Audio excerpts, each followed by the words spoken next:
हरे कृष्णा। वाञ्छाकल्पतरुभ्यश्च कृपा सिन्धुभैव च पतितानां पावनेभ्यो वैष्णवेभ्यो नमो नमः। सभी वैष्णव भक्तों की जय। तो पिछले वीडियो में हमने क्या देखा था, हमें चैंटिंग कैसे करनी है वो हमने वहाँ पर डिस्कस किया था। अब जब हम चैंटिंग कर रहे हैं तो चैंटिंग करने के साथ साथ हमें 4 नियमों को भी फॉलो करना होता है। और वो 4 नियमों में जो पहला नियम है वो है हमारा सबसे पहला फूड, आहार। आहार हम क्यों लेते हैं? क्योंकि वो हमें एक ऊर्जा देता है, एक एनर्जी देता है। अभी तक हमें ये पता है कि आहार हमारा कितने तरह का होता है। 2 तरीके का आहार होते हैं, एक होता है हमारा वेज, एक होता है हमारा नॉन वेज। अभी हमें यही पता है। लेकिन क्योंकि भगवान ने अर्जुन से जो अपना संवाद किया था गीता में, तो उसमें उन्होंने 3 तरह के लोग बताए हैं। 3 तरह के लोगों में 3 तरह के आहार बताए हैं। एक होते हैं सतोगुणी, एक होते हैं रजोगुणी, एक होते हैं हमारे तमोगुणी। अब इसका जो डिस्क्रिप्शन है, जो हमारा पूरा जो उन्होंने बताया है वो श्लोक के माध्यम से बताया है।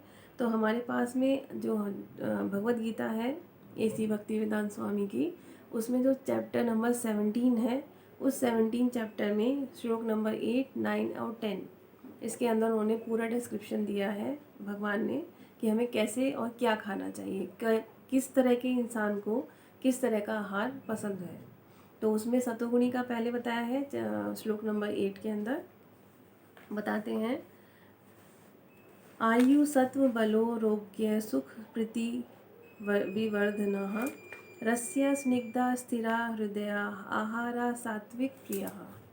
तो इसके अंदर भगवान बता रहे हैं जो भोजन सात्विक व्यक्तियों को, सात्विक व्यक्ति कौन है? जो कि हरि नाम करता है, किसी को कुछ कहता नहीं है, किसी के ना बुरे में ना भले में, सिर्फ वो क्या करता है, भक्त बनाने में रहता है।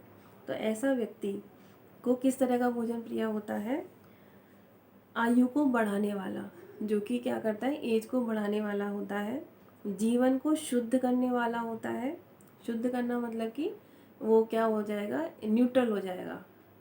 जो ऐसा व्यक्ति होगा वो क्या होगा, न्यूट्रल हो जाएगा, ना किसी के अच्छाई में ना किसी की बुराई में। स्वास्थ्य, सुख तथा तृप्ति प्रदान करने वाला होता है।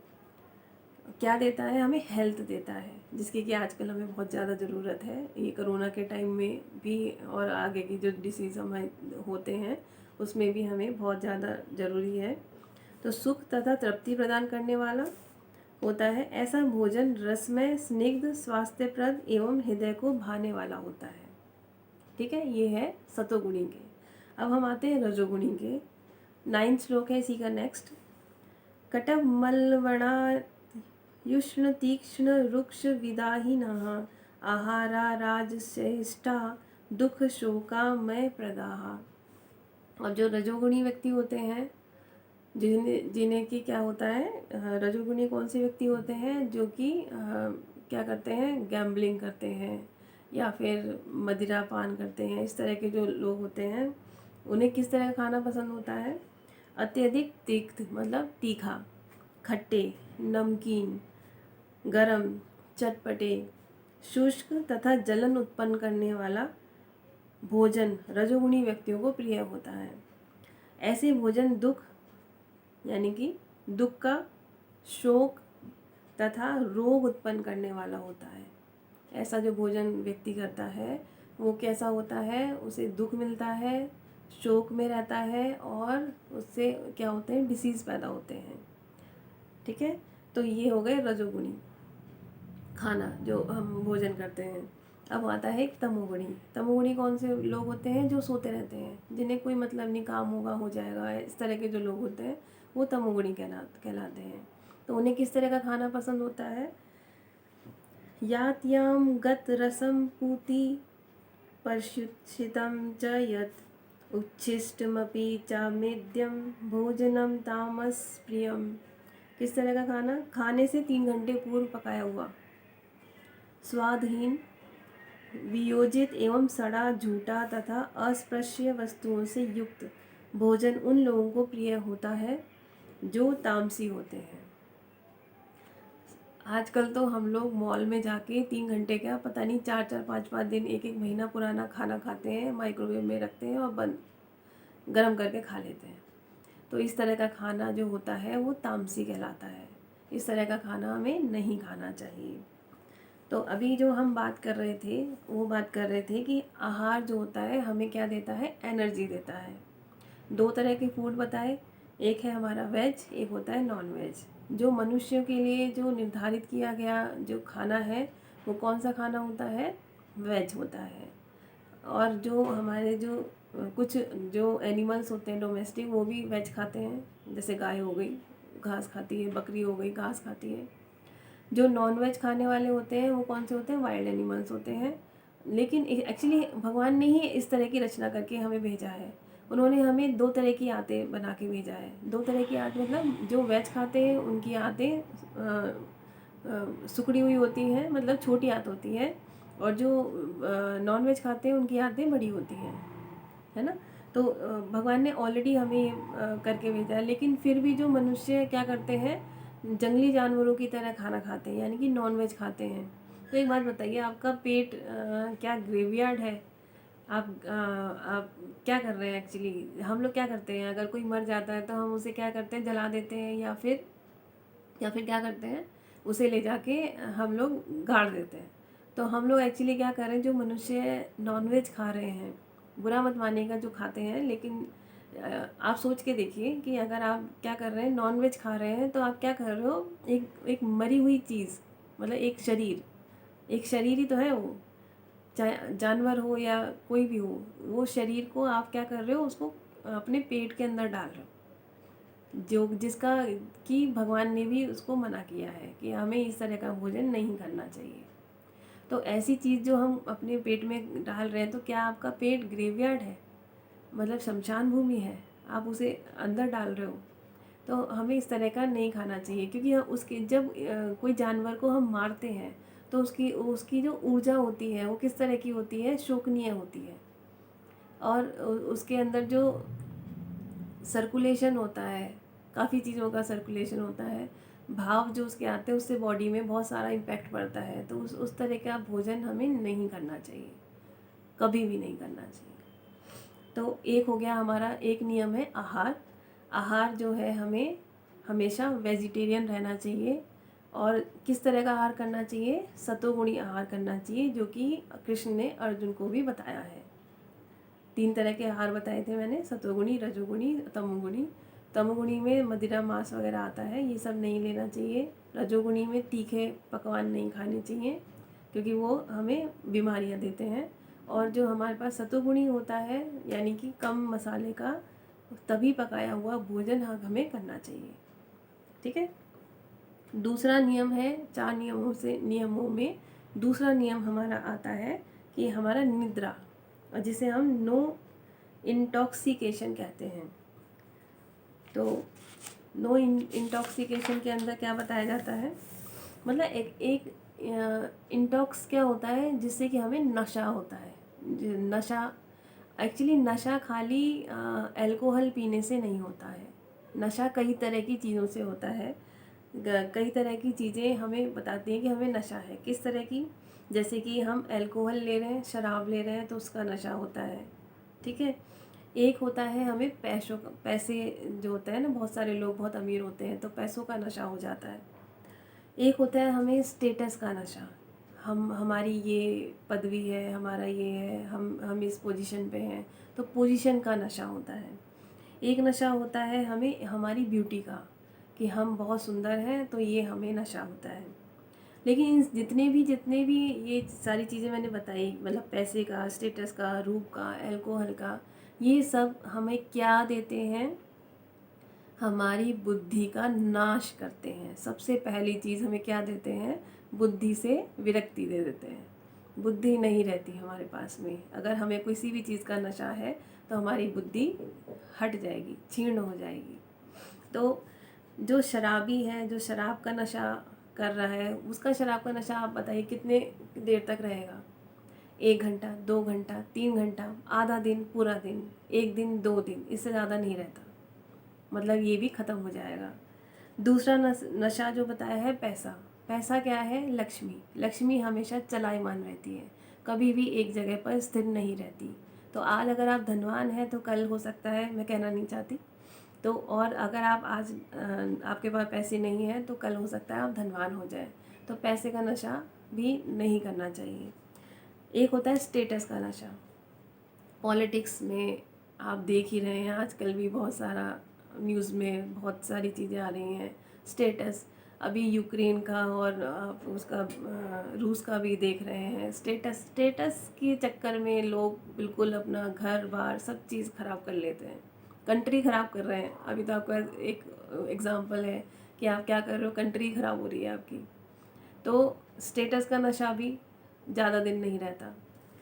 एक नशा है आपका रूप का नशा, मतलब कि आप ब्यूटी, आप बहुत सुंदर हैं, उसका आपको बहुत घमंड है, आपको उसका नशा है कि हम बहुत सुंदर हैं। तो रूप हमेशा चार चीज़ों का मतलब जो हमारी जो बॉडी है ना, वो उसे हमें चार चीज़ों का सामना करना पड़ता है, तब हमें ये बॉडी मिलती है। वो बॉडी मिलने का क्या है, चार चीज़ें कौन सी हैं? एक, हमें जन्म लेना है तब हमें बॉडी मिलेगी, मतलब कि जितने भी कष्ट एक माँ के गर्भ में एक नवजात शिशु महसूस करता है, और बहुत सारे कष्ट होते हैं। हम जब बच्चा पैदा होता है ना तो हम बहुत खुशी मनाते हैं, लेकिन वो जो बच्चा है ना, वो उस गर्भ के अंदर भगवान से प्रार्थना कर रहा होता है कि भगवान मुझे इस मल मूत्र और ये कीड़े और इन सब से मुझे बाहर निकालो, मुझे मुझे इससे बाहर निकालूं। तो जन्म जन्म जो हम ले रहे हैं, तो बॉडी हमें कैसे मिली है, जो रूप हमें मिल रहा है वो बॉडी कैसे मिल रही है, जब हम पैदा होते हैं। दूसरा है, जब हम पैदा हुए हैं तो हमें मृत्यु तो मिलेगी, मतलब हमारा निश्चित हो जाता है, जिस दिन हम पैदा होते हैं उसी दिन हमारा निश्चित हो जाता है कि ये इतनी आपकी आयु है।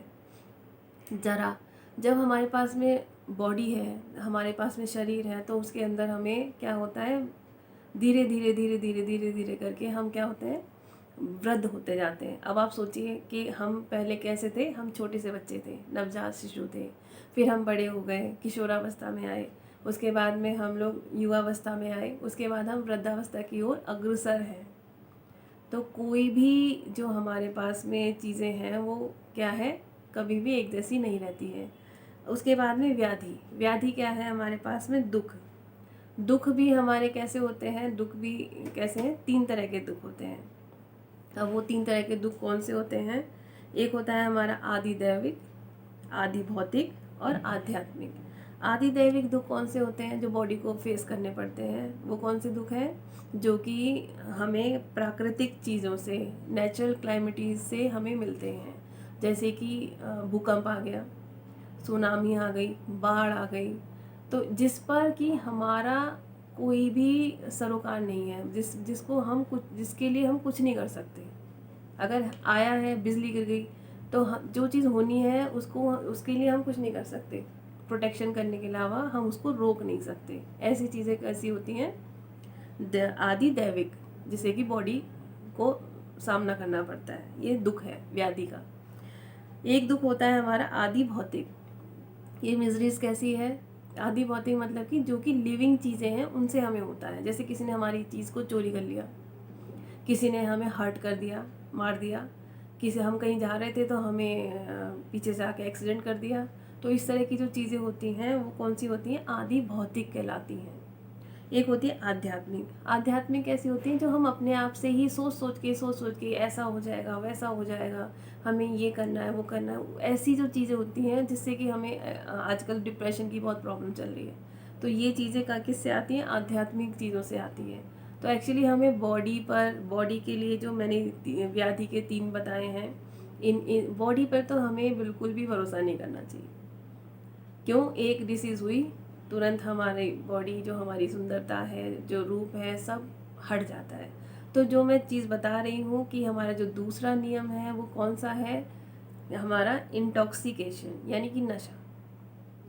नशा हमारा हर चीज़ का बुरा है, अनटिल एंड अनलेस जो हमें नशा भक्ति का है तो वो उससे ऊपर कुछ नहीं है। हमें नशा कैसा करना चाहिए? हमें भक्ति का नशा करना चाहिए। हाँ, और ये जो जन्म मृत्यु जरा व्याधि के बारे में कृष्ण जी ने अर्जुन को भी चैप्टर नंबर 13 के 9th श्लोक में पूरा विस्तार से समझाया है। अगर आपके पास भगवत गीता है तो आप उसमें जाके पढ़ सकते हैं। तो हमें क्या नहीं करना चाहिए, हमें किसी भी तरह का नशा नहीं करना है। नशा करना है तो कौन सा करना है, सिर्फ और सिर्फ भक्ति का करना है, कृष्ण की भक्ति का हमें नशा होना चाहिए। इसके अलावा कोई नशा आगे तक नहीं रहता, हर कोई नशा ख़त्म हो जाता है, नशा रहता ही नहीं है। नशा है तो सिर्फ भक्ति का नशा है और किसी का नशा है ही नहीं। तीसरा नियम जो है, यानी कि हमें कोई नशा नहीं करना चाहिए। पहला था हमारा हमें भोजन कैसा करना है, दूसरा है हमारा नशा नहीं करना है, तीसरा हमारा जो नियम है वो है गैम्बलिंग। गैम्बलिंग मतलब कि जुआ खेलना। अब जुआ खेलोगे तो उसमें दो चीज़ें होंगी। दो चीज़ें कौन सी होंगी, या तो आप जीतोगे या तो आप हारोगे, है ना। या तो आप जीतोगे या तो आप हारोगे। लेकिन जब आप जुआ खेल रहे होते हो तो आपके अंदर क्या उत्पन्न होता है, भय, है ना, आपको डर लगता है। तो इसका सबसे अच्छा एग्जाम्पल मैं अगर आपको दूं तो आपने भी महाभारत सुनी है, देखी है, टीवी पर आपने देखी होगी सबने। तो उसके अंदर युधिष्ठिर ने क्या किया, गैम्बलिंग की, यानी कि जुआ खेला। जुआ खेलकर उसने क्या किया, अपना पूरा राज्य, अपने सारे भाई, अपने सारी संपत्ति, और यहाँ तक कि उसने अपनी वाइफ को भी उसने हार गया, जुए में लगा दिया। और हुआ, आपको सबको पता है कि क्या हुआ था द्रौपदी के साथ में भरी सभा के अंदर। क्या हुआ, उसके साथ बहुत बुरी घटना घटी, जिसमें कि उसने जब भगवान को सरेंडर किया तब भगवान आए।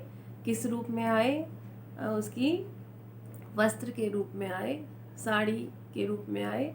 और तब जो है, आपको सब ये पूरी बात पता है। तो हमें क्या नहीं करना है, हमें किसी भी तरह का गैम्बलिंग नहीं करनी है। यहाँ तक कि आजकल जो पॉपुलर है शेयर मार्केट भी गैम्बलिंग है। हमें शेयर मार्केट में भी पैसा नहीं लगाना है, ठीक है। तो तीसरा नियम क्या है हमारा, गैम्बलिंग, हमें गैम्बलिंग नहीं करनी चाहिए। फोर्थ है हमारा नो एलिसिट सेक्स। एलिसिट का मतलब होता है अपनी वाइफ या अपने हस्बैंड को छोड़कर किसी और के प्रति हमें आकर्षण नहीं होना चाहिए, मतलब हमें उसका संग नहीं करना है।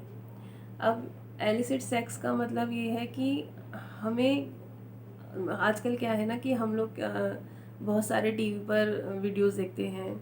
आजकल हमारे पास में फेसबुक है, इंस्टाग्राम है, जिसमें कि बहुत अलग अलग तरह की पिक्चर्स आती हैं, जो कि एक्चुअली हमें क्या करती हैं, उत्साहित करती हैं। और ये सब चीज़ें हमें, मतलब देख रहे हैं तो हमें बंद कर देनी चाहिए, नहीं देखनी चाहिए, बिल्कुल भी नहीं देखनी चाहिए। उसका एक एग्ज़ाम्पल है, जैसे कि रावण क्या था, मेल था। उसने दूसरे की स्त्री यानी कि सीता जी, जो कि राम की वाइफ थी, उनको क्या करके ले गया, अपहरण करके ले गया। क्या करने के लिए, संभोग करने के लिए उनके साथ में, जो कि क्या था, एलिसिट सेक्स था। जिससे कि क्या हुआ, रावण का पतन हुआ, हर तरह से पतन हुआ। सारे भाई मर गए, पूरा राज्य चला गया। सोने की लंका जो कहलाता था, भगवान जहाँ पर थे, शिव जी थे वहाँ पर, देवी थी वहाँ पर, इतने इतने बलशाली, इतना ब्राह्मण, वो क्या हुआ, ध्वस्त हो गया। तो एक एग्जाम्पल मेल का है, दूसरा एग्जाम्पल फीमेल का, शूर्पणखा रावण की बहन। वो क्या करना चाहती थी, राम से या फिर लक्ष्मण से विवाह करना चाहती थी, और वो भी क्या बन के, दूसरा रूप धारण करके, है ना। तो उससे क्या हुआ, अब वो किसके हस्बैंड थे, वो सीता जी के, और जो लक्ष्मण जी थे वो